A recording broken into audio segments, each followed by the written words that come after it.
Hello and welcome to the Clever Fox YouTube channel. My name is Ilysse and today I am going to be planning in my Clever Fox weekly planner. This is an A5 size and we're going to be using a really fun tool, and that is Stencils. I'm going to share with you my favorite ways to use stencils in my planner, whether it's highlighting a holiday, making a to-do list, or even some fun trackers. We are going to go through all of them today. So make sure that you watch the whole video so you don't miss any of the tips that I'm sharing today using stencils. Please also be sure you are subscribed to our channel and you have that notification bell turned on so that you get notified each time we post a new video. Let's dive right in.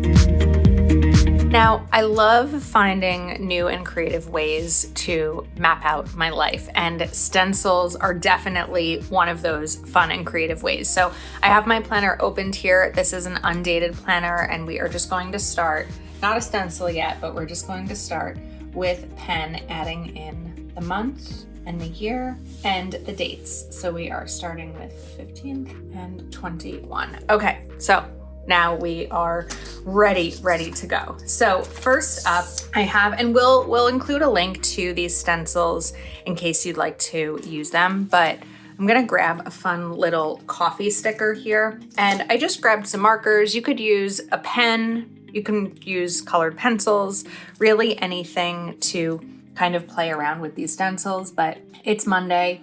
Coffee's a necessity, so we're going to add in this little coffee stencil here just for a fun icon to start the week. Okay, and then because the stencil has the space for the stencil, I'm just going to kind of connect these lines together so that we have our little coffee cup. Monday is also Martin Luther King Jr. Day, so we are going to grab the stencil over here and then just pressing it down. I'm going to use my black pen so it's a nice bold line, and we'll write LK Jr. Day. And can even bring in the same highlighter to sort of add a little bit of color to this, just to make it pop. You could do a different color also, but any sort of event or appointment or holiday that you have, you can use a fun little banner like that to document it. All right, now I happen to be off work on Monday because my company is closed for Martin Luther King Jr. Day. So I do have an appointment for a manicure. So I'm going to bring in, let's see, another box over here. And I guess we should just continue using the same color, at least for Monday. Maybe we'll switch it up each day. And then looking at the icons, I would assume there is not a nail icon, but we can take a little arrow here. It's just kind of looking at the stencils that you have and having fun with them. So I'm going to write Manny 11 a.m. And then to also include some to-dos, because even though I'm off work, I'm sure I will still be getting some productive things done around the house. So we could do either the squares or the circles, but these are a really great way, especially with this style planner, to add in intentional elements in your day with bullet points. Actionable things that you can check off and know once they are completed. And once they're done, you can just use that to check it off. So in terms of my week, we're going to write down clean kitchen, or in terms of my day more, not my week. I would write go to the bank, but I can't because it's going to be closed. So we will update budget. It's the mid-month, so we'll write mid-month goals. I like to do a mid-month goals check-in to be able to see where I'm at as opposed to the start of the month when I had set my goals. And then because I'm off work, it's a really good day to get some laundry done. All right, now other things that are happening in the week and how to decorate them. So first up, we're gonna go a little out of order because I see this Friday here and I think it would be fun to play around with this little weekend banner. So again, outlining it in pen to get that nice bold line. Sometimes the pen slips a little bit, and we can use multiple colors over here to kind of highlight this. You can fill in the banner, 2, 3. You can highlight it the way that I did on Monday. But stencils give a really fun opportunity to just do something a little bit different. So we'll color those in, and then we can do the blue. It's like a fun pop. And the great thing about stencils as opposed to stickers is that stencils, because it's just really pen and marker or whatever drawing coloring utensil you use. It's not adding any bulk to your planner. These planners can survive bulk because they're book bound, but this way you're not doing it. So let's write here, hello, and then we're going to do W-E-E-K-E-N-D. That worked out quite nicely, having a fun little weekend banner. Now, if you didn't want to use larger boxes over here for your to-dos, you could also use these smaller arrows. Of course, it depends on what stencil set you're using, but the arrows can be really great for to-dos, and you could also color them in once they're completed. You can continue to use boxes like this for appointment times, or let's look at another option here, is if you have something like this that's sort of a flag, you can turn it sideways. Just because something is of a certain orientation, like vertical or horizontal, doesn't mean that you have to stick with it that way. So if you wanted to color this one in to make it really pop, if it's an important appointment or meeting, I'm just using a brush marker for this, but of course anything will really work. I feel like this fills it in rather quickly because of the flexible tip.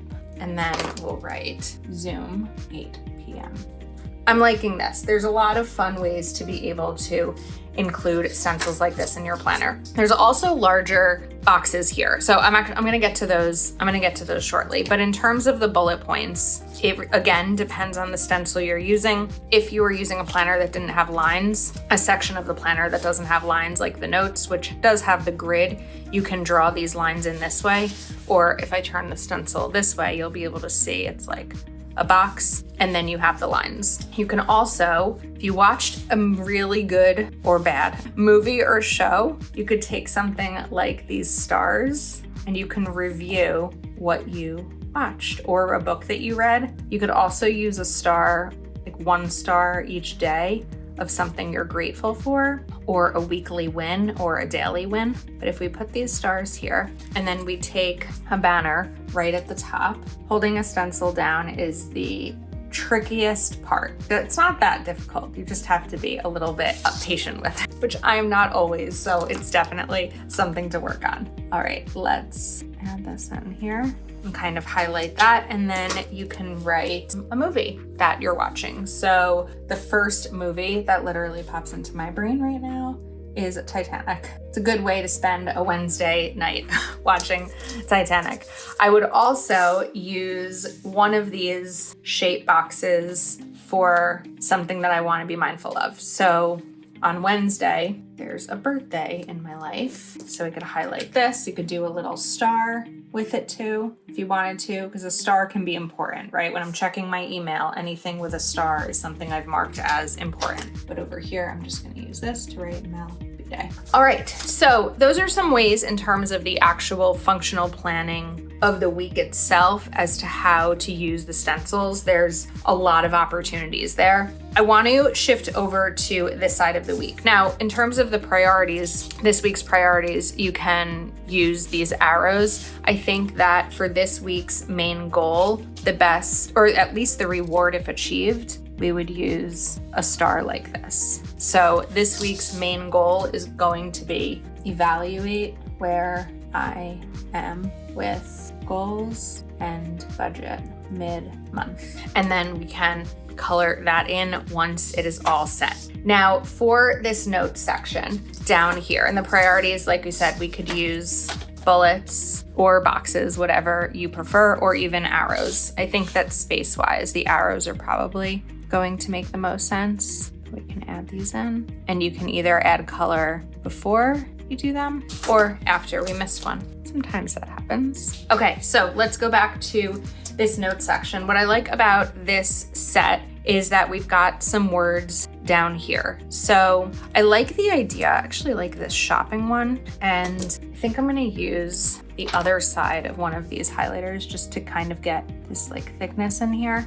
And this can be used for so many different things. My idea in terms of shopping is using this as a grocery list for the week. So often when I go to do my grocery shopping on a weekend, I forget that at some point in the week, I had something that I ran out of. Recently it was butter, and I just forgot that I ran out of butter, but having this in my planner would help me have a space to jot it down. You don't have to connect the lines like I did there. It's just more a matter of personal preference. And then you could even, because this is an A5 size planner, it's really compact. You could bring this to the grocery store with you and check off, because there's a pen loop. You can bring your pen with you and your planner all in one, and you can check off as you have picked up the grocery items that you need. You can use smaller boxes, of course, because this doesn't give a ton of space with the way I'm doing these boxes for a large grocery list. But we've got space for 9 items. So I would write milk. Let's talk about the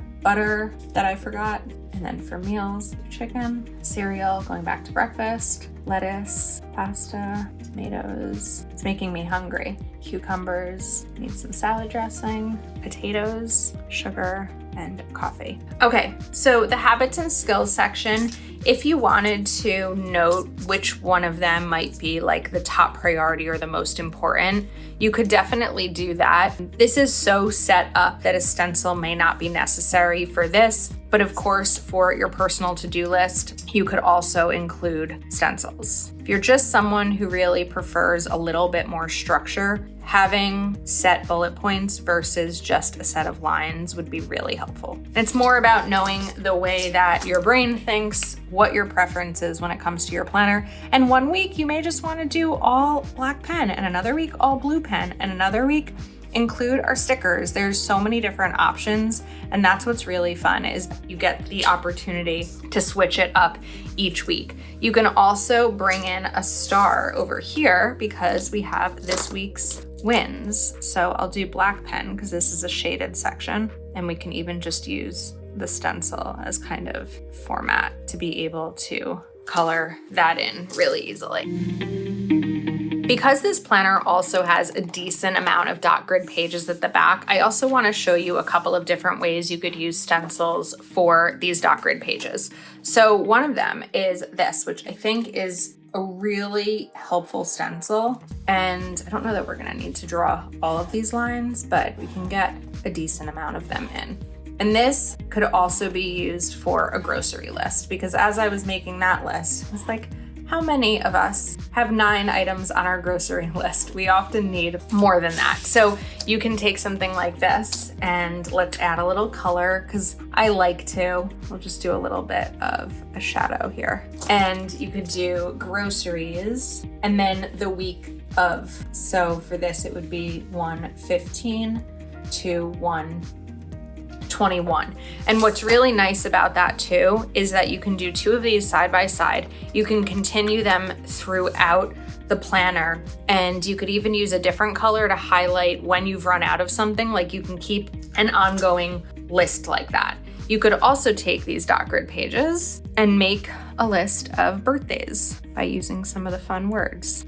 And we can just kind of close these up. It's one of those things with stencils that you lose a little bit of it, but it's really easy to do that. So we can do January and then list out the birthdays in January. So I can just put a couple here, and you can probably fit 12 months depending on how many birthdays you want to put down. But if not, you could even do this as a 2-page. So you could put birthday list across and have 6 months here, and you can have 6 months here.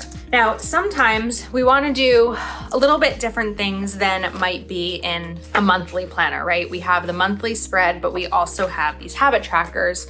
What if you wanted to use this to be able to track habits on a monthly basis instead of a weekly, and you wanted the ability to do that? You can put in one of these larger calendars, or you can go smaller like these. And January started on a Monday, so we can put this in and have this as a monthly habit tracker. And you can do a whole page like this. So you could probably fit maybe 8 of these if I had it moved down the right way. And they could be different habits that you'd like to track, like drinking water, exercising, a cleaning schedule. I know a lot of people in January, it's more about budgeting and digital declutter and home declutter and just all the things that set us up nicely for a new year. These would be great habit trackers for the year, or for the month anyway. And if you'd like to see how your habits change over time, you could even make one page a habit. So let's say you had drinking water on this page, and then you took these, and one month is January, February, March. You could actually probably fit 12 because these could go side by side. So each of your habits, so that as you're looking through your planner, at the end of the planner, right, it's undated, so whenever the planner ends, you can see how your habits change and where you did great with and where maybe you didn't do so great with throughout the year. So we can write exercise. And then each day that you exercise, you can check it off. You could also do a sleep tracker and you can color code a certain amount of hours. This could be like 6 hours, 7 hours, and 8 hours. And you can color it in depending on which one that coordinates with. If you wanted to try a little bit of a different layout in your planner, you can use stencils for that too. So this one, for example, has this 1, 2, 3, 4, 5. Now, you could use this on the left side and the right side, then you'd have 10 boxes, or you can use this for listing, like 5 things that you want to try this year, or 5 things that make you happy. It can definitely be set up for journaling, and having so many of these dot grid pages in the back of the planner really gives you the opportunity to customize the planner and the way that you use it to best fit your life. So we'll get 2 of these drawn. And for those like me who really struggle with drawing a straight line, this stencil, as long as you go a little bit slowly, makes it really hard to mess that up. So let's do something fun here. And we can write, let's do movies to watch. You could do movies to watch, books to read, TV shows to watch, restaurants to try. Any type of list making is really ideal for stencils like this and dot grid pages like this, because it makes it really easy to sort of map out the planner with minimal effort so that you have the stencils to use and you're not trying to freehand anything. So we have some ideas as to how you can use it in a weekly. We definitely have ideas as to how you use this in the monthly. We'll definitely link everything in the description. Hopefully you found this helpful and you are inspired to try stenciling in your planner soon. Thank you so much for watching. Please give this video a thumbs up, hit that subscribe button, and leave us a comment to let us know you're here. We will see you soon.